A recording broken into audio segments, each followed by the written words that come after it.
Good evening, dear friends. Welcome to Newspaper Analysis Townhall. Today, we will decode India-Canada relationship. So, the diplomatic ties between India and Canada began in 1947, just after India's independence. What are the shared values between India and Canada? Of course, both countries are democracies, both follow rule of law, and there is a respect for human rights in both Canada as well as India. Both countries are also member of Commonwealth. So there is Commonwealth brotherhood between India and Canada. Canada also hosts more than 1.6 million plus people of Indian origin. Right? So Indian origin Canadians are very prominent in Canada in politics, business, as well as education. Let us try to see different dimensions of relationship. So the trade between India and Canada crossed $8.37 billion in FY24. Of course, it is below the potential. What India export? India export pharmaceutical products, India export jams, India export textile. In education has been one of the top destinations of Indian students. However, recently after the rift in India-Canada relationship, which we will explain, Canada has slashed student visas by 31% in this 2025 year. What are the strategic interests? Of course, the strategic interest is in Indo-Pacific with respect to rise of China.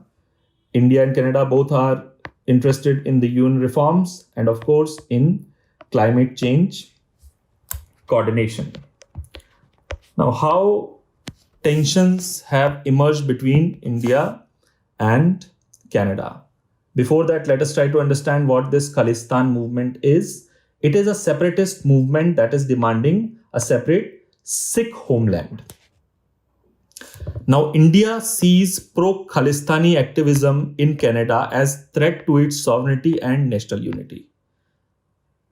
Canada has various extreme groups which are working for Khalistan movement. They are demanding a separate homeland for Sikhs. And that is a threat to India's unity as well as sovereignty. Let us try to understand what sovereignty means. It is the full right and power of any country to govern itself without any external interference. Of course, any country is a sovereign country. Any independent country is a sovereign country. No power is above that country. Now, the twist came in the relationship when there was a person, Hardeep Nijjar, who was designated as terrorist by India. And he was killed, and Canadian PM Justin Trudeau accused the involvement of India in killing of Canadian citizen Hardeep Nijjar. India strongly rejected the claim and called the claim as absurd.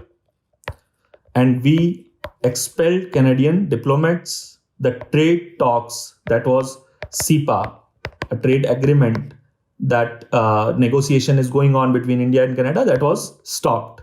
And ultimately, what is now there is a trust deficit between India and Canada. So, why this article is important? Because recently there is G7 summit that is going to happen in Canada in Kansas, Alberta, and a special invitation has been sent to Prime Minister Narendra Modi by Canadian Prime Minister Mark Carney. So, Mark Carney has said that India as a major world economic force deserves to be part of G7 outreach. Now, here is an opportunity for resetting the ties between India and Canada and for bridging this trust deficit. Let us see what are the opportunities. Of course, the first opportunity is CEPA, that is trade agreement. If this trade agreement concludes, then the trade can go up by 4 to 5 billion dollars. Then there is clean energy cooperation that can be done between India and Canada. Student mobility, of course, it is a very important destination for Indian students. And rebuilding trust through track 2 diplomacy. Track 2 means, let's say, civil society, academia, or retired diplomats. And India and Canada can also, there is a huge potential for joint